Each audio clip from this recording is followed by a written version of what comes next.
la paix, car où serais-je si tu n'avais pas été là? Éclairant la voix quand je m'égarais ici là, nettoyant mes larmes, apaisant mes sanglots, rappelant que pour moi tu as déjà porté tout fardeau. Alors s'estompent les cris et disparaissent les larmes, peu importe le mépris, ça me nuise tous les drames. Les charmes de la vie reprennent enfin de leur splendeur, renouveau soufflé dans mon cœur et je retrouve de l'ardeur. Oh, qu'il est bon d'étendre à tes pieds les soucis, les angoisses, frayeurs et anxiétés, les reproches de la société, ta bonté, les misères, car plus de souffle de miel m'offre un avant-goût du ciel. Grâce abondante, dont tu recouvres en tout temps toute âme larmoyante, auprès de laquelle j'étanche ma soif de paix, assouvit ma faim d'amour et d'espérance me repaît. À toi, louange et gloire, gratitude et honneur, toi qui pourvois la lumière qui fait fuir toute torpeur, clameur, les nations s'élevant vers les cieux, témoignant de ton secours, de ton amour pour nous précieux. J'élève la voix, oui seulement vers toi, chaque fois que je perds la foi, je fais appel à toi. Quand je succombe et je tombe, sous les coups et sous les trombes, car je ne suis rien sans toi, Jésus-Christ mon roi. Ils veulent apporter le malheur dans ma vie, dans mon cœur, briser mon bonheur, m'attirer vers la rancœur, m'attirer vers la noirceur, briller ma bonne humeur, affligé de douleur, que je tremble de frayeur, que je perds de mes pieds comme sous l'effet d'une liqueur. Ils veulent obscurcir cette lueur, faner cette fleur que j'entretiens avec ferveur. Jamais, car Jésus tu es vivant, yes, Jésus tu es mort, yes. Accepter de verser ton sang pour me racheter ma vie a un sens. Ton amour est immense, tu fais preuve de patience. Comment ne puis-je pas t'aimer, ne puis-je pas t'adorer, mon âme à toi est vouée. Grâce abondante, tu recouvres tout en toute âme larmoyante, auprès de laquelle j'étanche ma soif de paix, assouvir ma faim d'amour et d'espérance me repaît. À toi, louange et gloire, gratitude et honneur, toi qui pourvois la lumière qui fait fuir toute torpeur, clameur, les nations se levant vers les cieux, témoignant de ton secours, de ton amour pour nous précieux. J'élève la voix, oui seulement vers toi, chaque fois que je perds la foi, je fais appel à toi. Quand je succombe et je tombe, sous les coups et sous les trombes, car je ne suis rien sans toi, Jésus-Christ mon roi. Élève la voix, oui seulement vers toi, chaque fois que je perds la foi, je fais appel à toi. Quand je succombe et je tombe, sous les coups et sous les trombes, car je ne suis rien sans toi, Jésus-Christ mon roi. Iceberg Family.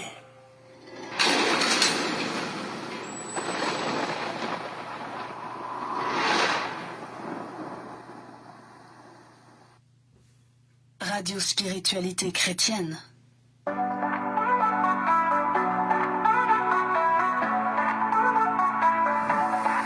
The chains are breaking, shadows fade away at your mighty name. The lost find their way, death is conquered, heavens start to gleam, your eternal reign.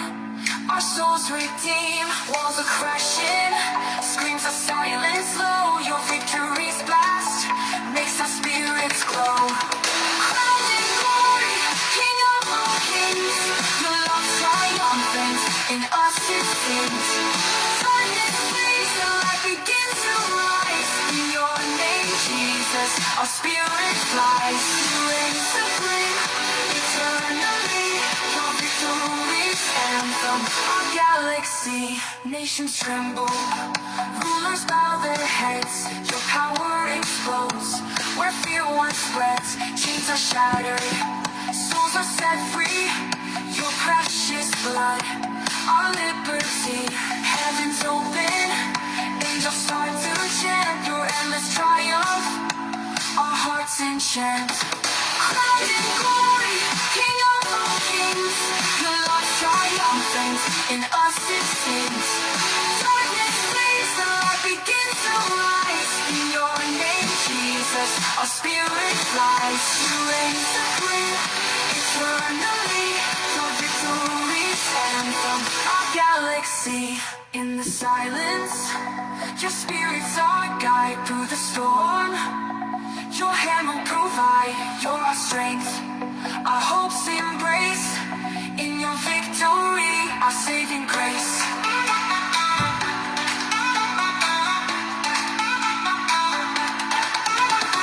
Crowned in glory, King of all kings, your love triumphant, in us it sings.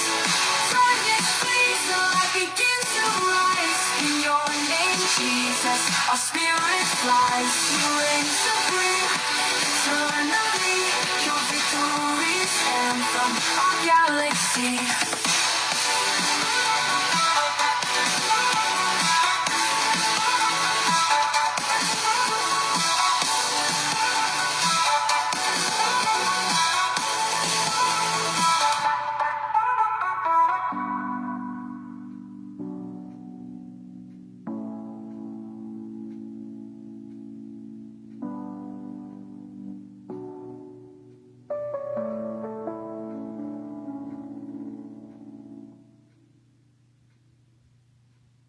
Radio Spiritualité Chrétienne.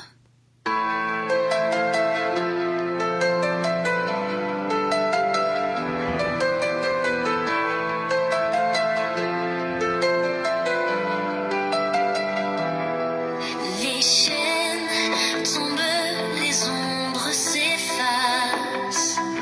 À ton nom puissant, les cœurs se déplacent. La mort vaincue, le ciel s'illumine. Ton règne éternel, notre âme illumine. Les murs s'écroulent, les cris s'éteignent. Ta victoire éclate, nos cœurs atteignent. Couronnés de gloire, roi des rois, ton amour triomphe en nous, il déploie. Les ténèbres fuient, la lumière se lève. Dans ton nom, Jésus, notre âme s'élève. Tu règnes en paix, éternellement. Ta victoire chante notre firmament.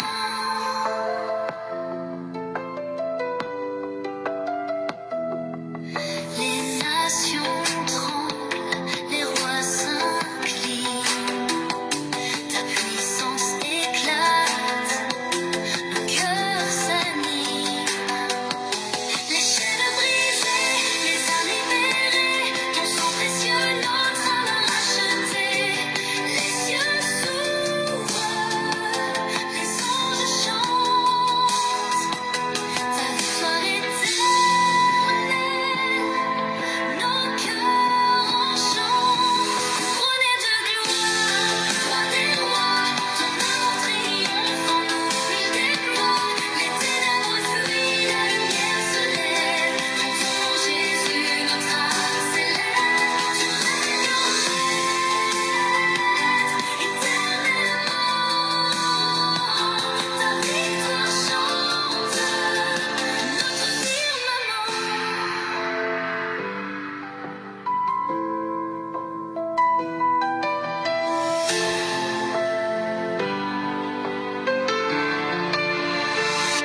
Dans le silence, ton esprit nous guide. Dans la tempête, ta main nous valide. Tu es notre force, notre espérance. Dans ta victoire, notre délivrance. Couronné de gloire, roi des rois, ton amour triomphe en nous, il déploie. Les ténèbres fuient, la lumière se lève. Dans ton nom, Jésus, notre âme s'élève. Tu règnes en paix, éternellement. Ta victoire chante notre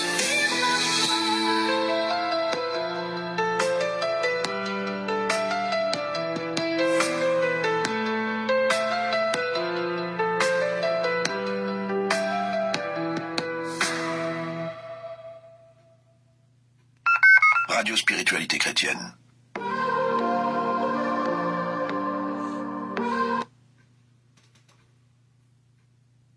Radio Spiritualité Chrétienne.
Radio Spiritualité Chrétienne, la radio de la plus haute spiritualité du monde, la spiritualité en Jésus-Christ de Nazareth.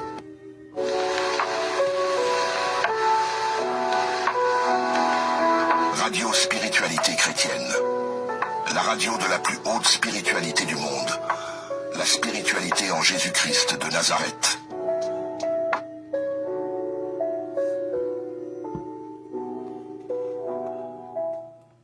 Shalom, shalom, shalom, shalom, peuple de Dieu, shalom à tous. Aujourd'hui, nous sommes en train de faire une prière spéciale qui a pour but de prier pour les miels. Parce que hier, nous avions eu une orientation spéciale de la part du Saint-Esprit de prier pour les miels, pour symboliser dans la Bible, on a des mots et on a des objets. On a des mots et on a des objets. Il y a des fois, Dieu a utilisé les objets pour nous donner de la victoire. Comme le cas de David, Dieu avait utilisé des pierres pour lui donner la victoire contre Goliath. Avec Moïse, Dieu avait aussi utilisé les bâtons pour lui permettre de délivrer le peuple d'Israël. Donc, dans la Bible, il y a des paroles et il y a aussi des objets qui peuvent intervenir. Mais ce n'est pas là une doctrine, ce n'est pas là une chose permanente.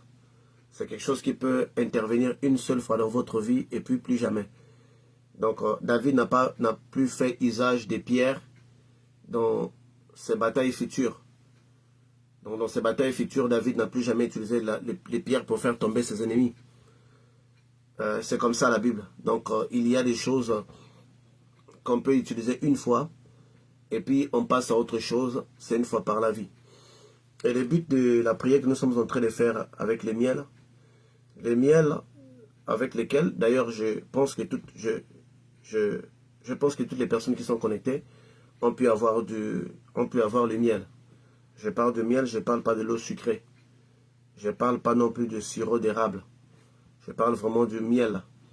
Parce que le symbolisme doit être respecté. Parce que j'ai vu dans certaines églises la Sainte Seine, les gens sont en train de prendre le jus avec les gâteaux. Ça, ce n'est pas la Sainte Seine. Parce que quand le symbolisme n'est pas respecté, le travail spirituel effectué n'aboutit pas. Parce que les symboles doivent être respectés. Les symboles doivent être observés. Donc si vous allez chez un magicien, il vous demande de lui amener un coq blanc, vous lui amenez un coq noir, ça ne va pas fonctionner. Si vous allez chez un magicien, il vous demande de lui amener un mouchoir blanc ou rouge, vous lui amenez un vert, il ne va pas travailler. Si vous allez dans les traditions africaines, les esprits ont demandé les colas, vous leur donnez du lait, ça ne va pas travailler. Si vous allez invoquer les esprits de l'eau, des eaux, à la place de verser du lait dans l'eau, comme les rituels exigent, vous versez la bière, ça ne va pas travailler. Si vous allez invoquer les esprits ancestraux dans les traditions africaines, il faut verser les vins de palme par terre. Et si vous commettez l'erreur de verser du lait, ça ne va pas fonctionner. Le symbolisme est très important dans le monde spirituel. Voilà pourquoi quand vous verrez que Dieu était en train d'orienter un peuple, il va leur dire comment ils doivent construire les temples. Donc ils doivent respecter tel que lui il veut. Comment doivent être les l'étoffe, les habits des prêtres, les prêtres de l'ancien temps qu'ils portaient, comment ça devait être. Il doit y avoir 12 pierres. Tout cela devait être, les différentes pierres étaient énumérées, devaient être respectées. C'est ça. Ce n'est que le profane, certains profanes chrétiens, qui pensent qu'à la place de la Sainte Seine, on peut prendre le jus et les gâteaux. Et je ne serais pas étonné un jour de voir quelques personnes prendre ça, les maniocs avec les poulets, la Sainte Seine. On ne change pas les symboles. Les symboles doivent être respectés. Les symboles du rituel ou d'une orientation prophétique doivent être respectés. Si un prophète vous dit, comme Jésus avait dit, de prendre des jarres vides, de verser de l'eau, il avait prié pour que ça se transforme en vin. Si vous avez pris ça, vous avez versé du vinaigre, ça ne va pas marcher.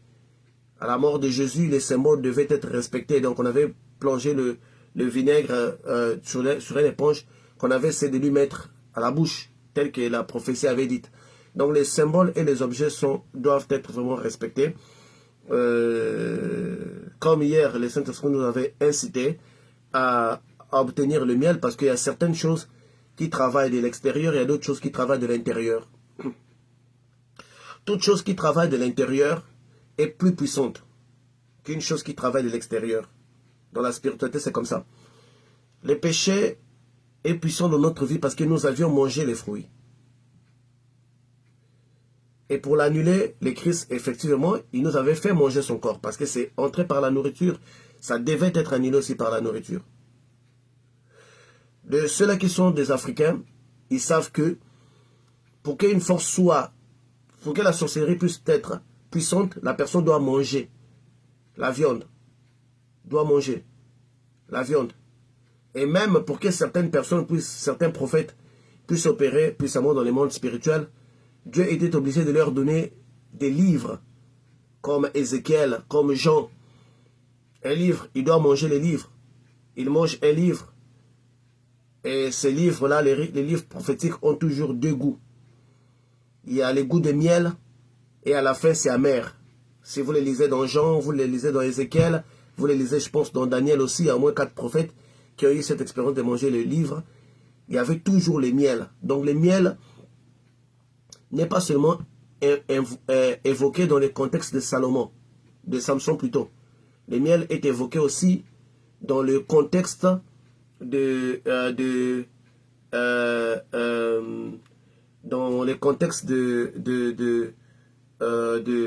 Jonathan. Le miel, c'est aussi évoqué dans le livre d'Ézéchiel, où Dieu parle comment est-ce qu'il faut entretenir la beauté. Si quelqu'un veut être encore plus belle, de commencer à faire les gâteaux avec du miel et le feuille de farine. Ça, c'est la nourriture naturelle pour entretenir le corps, rester jeune pendant assez longtemps et surtout entretenir une belle apparence physique. Ça, Dieu parle de ça dans Ézéchiel. Il dit comment Israël se nourrissait quand il était jeune, quand il était encore en amour avec lui. Il se nourrissait des feuilles de farine et le miel. Donc nous voyons que le miel est évoqué dans plusieurs contextes. Mais nous allons lire un contexte avant de faire la prière pour ces miels. C'est une prière rapide, ne vous en faites pas, je ne prendrai pas 30 minutes, non plus 20 minutes, c'est une prière rapide, c'est juste une consécration de quelque chose, donc ça ne vous prendrait pas du temps. Mais on va quand même lire le livre de Jonathan pour voir un peu les contextes et voir un peu le bienfait spirituel du miel. Parce que nous allons lire dans le livre de 1 Samuel 14. 1 Samuel 14, nous allons commencer à partir du 25.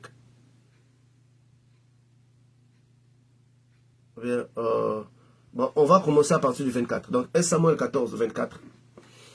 Écoutez-moi attentivement. La Bible nous parle ici de l'histoire de Jonathan. Donc Jonathan était allé en guerre avec le peuple d'Israël contre les Philistins. Mais avant d'aller dans cette guerre-là, son père, le roi Saoul, avait fait jurer le peuple.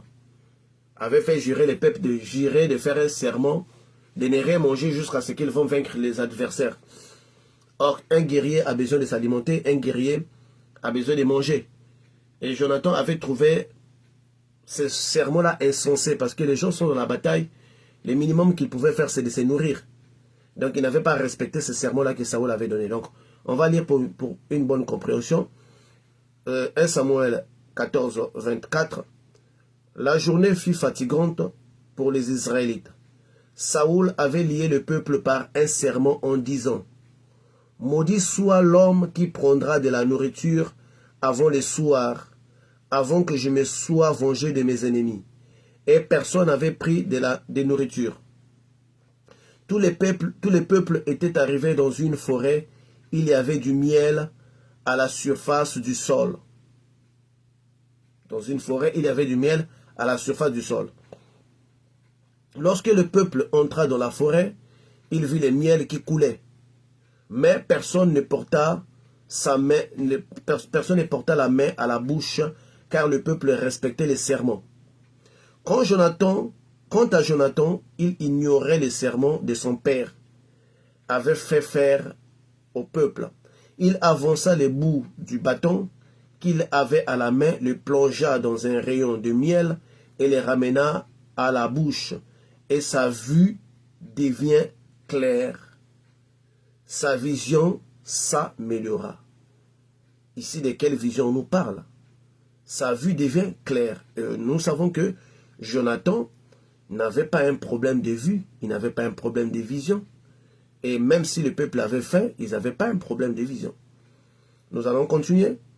Dans 28. Alors quelqu'un du peuple lui adressa la parole et dit: ton père a fait jurer le peuple en disant: maudit l'homme qui prendra de la nourriture aujourd'hui, et le peuple est épuisé. Jonathan dit: mon père fait du tort au peuple. Regardez donc comme ma vue est devenue claire. du fait que j'ai goûté un peu de ce miel. Si aujourd'hui le peuple avait mangé du butin qu'il a trouvé chez ses ennemis, la défaite des Philistins n'aurait-elle pas été plus grande? Ce jour-là, ils portèrent des coups aux Philistins depuis Michmash jusqu'à Chalon. Le peuple était très fatigué.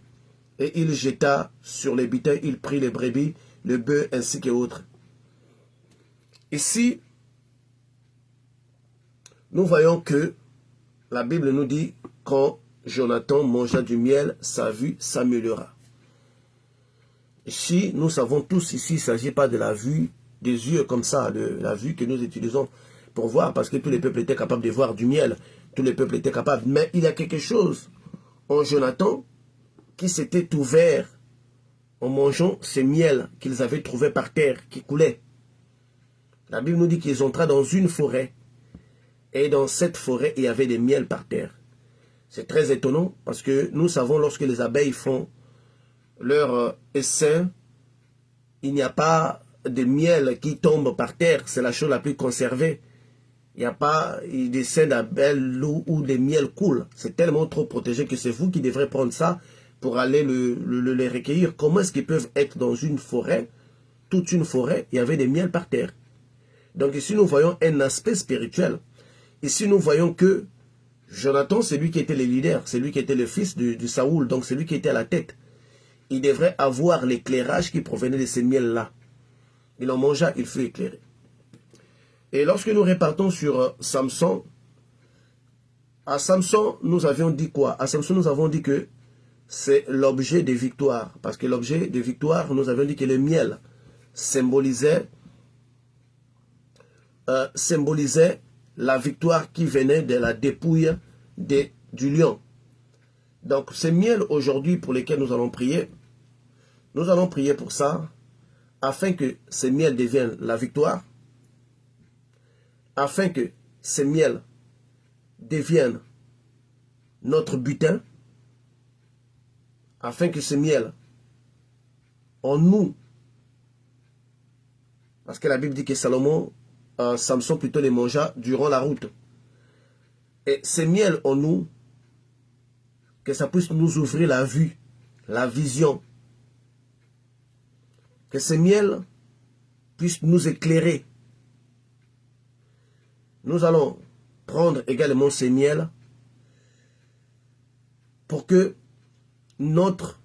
ce miel représente ou symbolise notre vie. Donc symbolise que notre vie devient sucrée. Comme j'avais dit que la vie de plusieurs personnes est amère. Et dans le cadre prophétique, le miel représente les bonnes prophéties.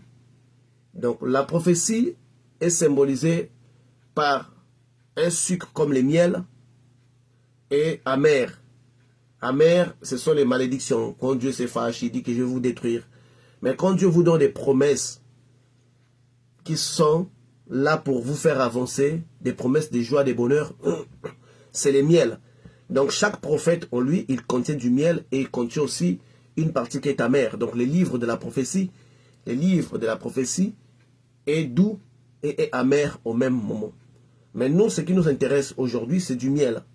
Donc ce miel ici que nous allons prendre, c'est une façon pour nous de sucrer notre vie. C'est une façon pour nous d'attirer tout ce qui est bon. C'est une façon pour nous d'améliorer notre vue. C'est une façon pour nous, comme le dit le livre d'Ézéchiel, d'améliorer notre apparence, notre beauté. C'est une façon pour nous d'améliorer aussi notre organisme. Parce que ce miel va entrer en nous. Ce miel va faire partie de nous. Comme c'est une action prophétique que nous sommes en train de faire, donc nous allons l'utiliser pendant 7 jours, soit dans notre thé.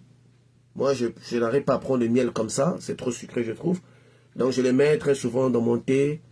Quand je prenais du thé, parce que maintenant, je prends plus du thé, je prends plus le café, je prends plus le chocolat. Je ne prends pas des boissons excitantes, tout ce qui est énergétique, je ne prends plus parce que mon corps les refoule. Je ne sais pas qu'est-ce qui s'est passé. Donc, le miel que nous allons prendre symbolise le sucre que nous voulons avoir dans notre vie. Nous voulons avoir un avenir sucré. Nous voulons avoir des relations sucrées avec les autres. Nous voulons être acceptés par les autres. Il y a des personnes qui subissent des rejets sans aucune raison. Parce qu'ils sont amers. Leur présence, ça n'intéresse pas les gens. Or, nous savons que le miel, à cause de son sucre, attire tout le monde. C'est une façon, je ne vous dis pas ici de vous laver avec du miel. Nous allons rester tel que le Saint-Esprit nous a dit de faire. Celui qui sort du contexte, c'est lui-même qui porte la responsabilité. Je ne vous dis pas de vous laver avec du miel. Je vous dis de les prendre. Ça doit être à l'intérieur de nous.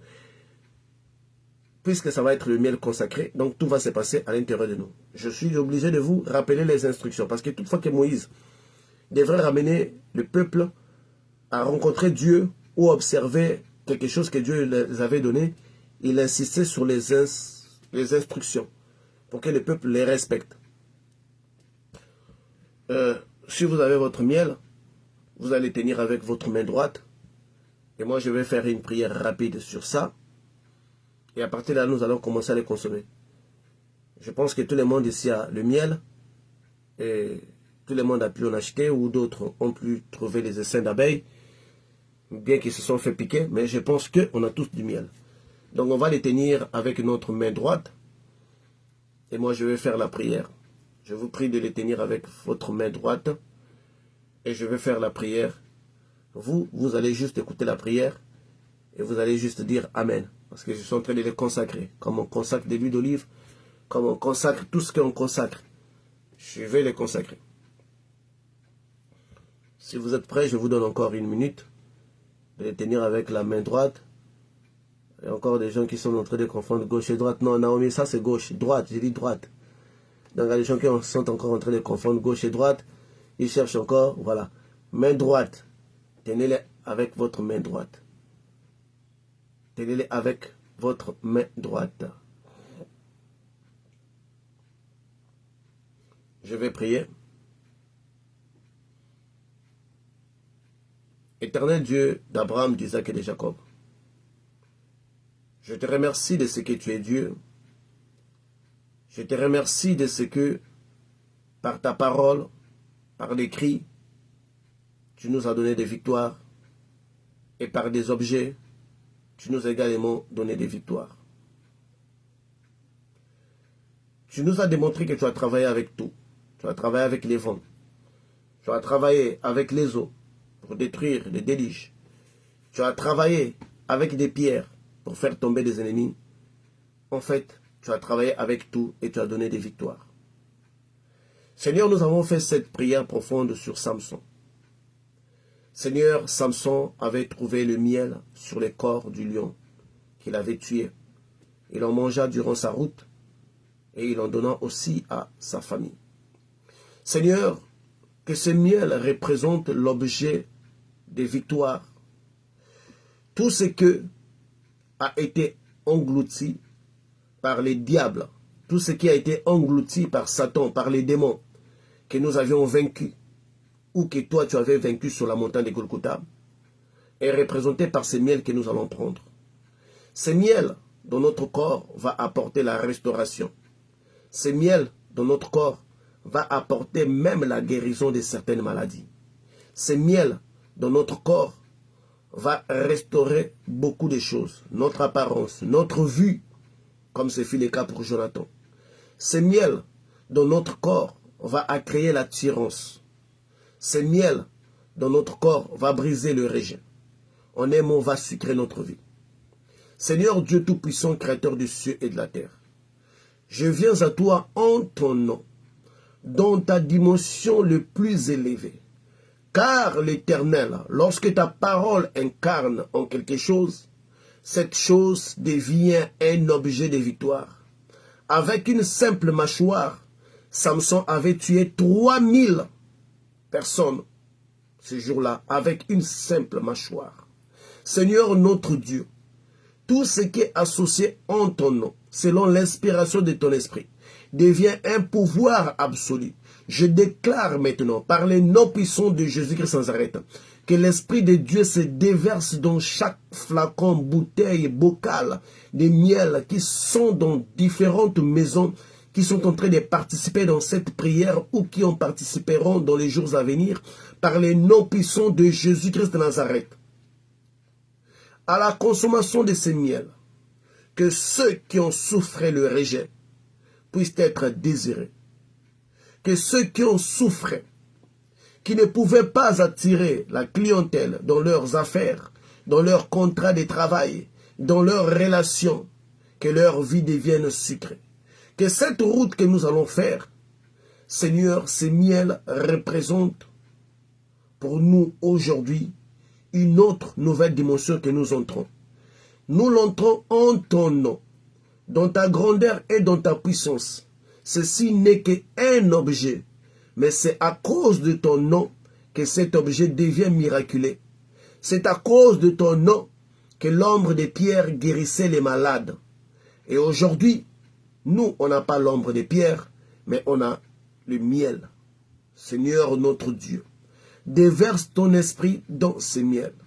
Oint ces miels, qu'ils deviennent aussi puissants, plus puissants que toutes les malédictions. Comme dans la dimension prophétique, les miels signifient tout ce qui est bon dans notre vie, et par ces miels, nous attirons tout ce qui est positif au nom puissant de Jésus-Christ de Nazareth. Au nom puissant de Jésus-Christ de Nazareth. Par ces miels, Seigneur, pour ceux-là qui souffrent de malédictions générationnelles, de maladies héréditaires ainsi que autres, au contact de cet objet, Seigneur notre Dieu, que une transformation s'efface en eux au nom puissant de Jésus-Christ de Nazareth. Dieu de toutes les gloires, le Tout-Puissant, l'Omniscient, l'Omnipotent, en ton nom, Jésus-Christ de Nazareth, seul, unique et véritable Dieu, j'ai prié pour consacrer ces miels. La main droite qui tient ces miels représente la force, représente la victoire. Seigneur notre Dieu, je prie ainsi en ton nom.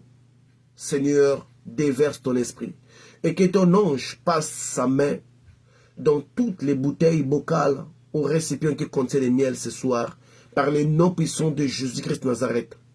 Je souffle les vents de l'esprit sur chaque bocal et chaque bouteille. Je déclare dès à présent, dès cet instant, que ce miel est devenu le miel oint au nom puissant de Jésus-Christ de Nazareth, capable de véhiculer le bonheur, capable de véhiculer la santé, capable de véhiculer la beauté, d'améliorer, comme tu l'avais dit dans le livre d'Ézéchiel, capable d'ouvrir la vue, comme ce fut avec Jonathan, est capable d'entretenir quelqu'un durant sa route, comme ça a été avec Samson. Par ton nom, Jésus-Christ de Nazareth, je déclare maintenant, dans toute ta puissance, ces miel et oint au nom de Jésus-Christ de Nazareth. Dans toute ta puissance, ces miel et oint au nom de Jésus-Christ de Nazareth. Dans toute ta puissance, ces miel et oint au nom puissant de Jésus-Christ de Nazareth. Dans toute ta puissance, ces miel et oint au nom puissant de Jésus-Christ de Nazareth. Dans toute ta puissance, ces miel et oint au nom puissant de Jésus-Christ de Nazareth. Dans toute ta puissance, ces miel et oint au nom de Jésus-Christ de Nazareth. Dans toute ta puissance, ces miel et oint au nom puissant de Jésus-Christ de Nazareth. Et je déclare que tout parent qui en donnera à son enfant, que son intelligence ouvre, que sa mémoire devienne une mémoire qui dépasse tout entendement, capable de comprendre, d'assimiler des leçons physiques, d'assimiler les parcours au nom puissant de Jésus-Christ de Nazareth. Qu'après l'utilisation de cet objet, que certains parents reviennent avec des témoignages que mon enfant est devenu super intelligent, des notes qui explosent à l'école, que la mémoire de chaque personne puisse se stimuler et que la vue spirituelle de toute personne puisse s'ouvrir et que la guérison et la bonne santé ainsi que, Seigneur, tout ce qui a été brisé puisse être restauré et être sucré dans notre vie. Nous déclarons une vie sucrée au nom de Jésus-Christ de Nazareth. Une vie sucrée au nom de Jésus-Christ de Nazareth. Une vie sucrée au nom de Jésus-Christ de Nazareth. Gloire et louange à toi, Seigneur, notre Dieu. Par ton Saint-Esprit, tu nous as assistés et par ton Saint-Esprit, tu as rendu cette action possible. C'est pour cette raison que j'ai conclu cette prière en te disant merci infiniment, car chaque initiative que tu prends est un miracle et est toujours accompagnée de témoignages. dans ce ministère de la spiritualité chrétienne. Nous te disons infiniment merci, nous te sommes reconnaissants, nous en ferons bon usage et nous croyons en la puissance de ton nom. Et ceci n'est rien d'autre qu'un objet qui endosse ta puissance comme il en fit dans des générations passées avec des différents objets. Merci Seigneur Jésus-Christ Nazareth pour cette assistance et pour ce travail que tu nous as permis de conclure. Je conclus ce travail en ton nom et je dis ainsi, gloire et louange à toi Seigneur Jésus-Christ Nazareth. Amen. Peuple de Dieu, nous voici à la fin. C'est ça la grandeur de l'Éternel. On n'a pas cassé des œufs à côté des eaux. On n'est pas allé verser des laits dans la rivière. On n'a pas prononcé des incantations, des formules magiques. Juste avec le nom de Jésus, les objets simples deviennent des objets de pouvoir. C'est pour cela que j'aime l'Éternel. Des choses qui prennent des années dans d'autres voies en Christ avec des simples mots. Et c'est là les devient. C'est ma foi qui travaille dans ça. C'est une prière de démonstration. Que vous ayez assez de foi ou pas, c'est comme si je suis en train de délivrer quelqu'un. Quand je délivre quelqu'un, je n'ai pas besoin que la personne puisse avoir la foi. C'est moi qui m'attaque au démon, qu'il ait la foi ou pas, c'est moi qui m'attaque au démon. C'est ma foi qui agit. Et aussi ça, c'est aussi ma foi qui agit. C'est une prière de démonstration. Notre vie va devenir comme du miel. Ceux qui étaient rejetés vont être désirés. Au nom de Jésus-Christ de Nazareth, je le crois, nous allons les consommer, nous n'allons pas nous laver avec ça. J'interdis de mettre ça dans l'eau pour nous laver. Nous allons les consommer, ça doit entrer en nous. Et une fois qu'on aurait terminé ce travail ici, nous aurons des résultats.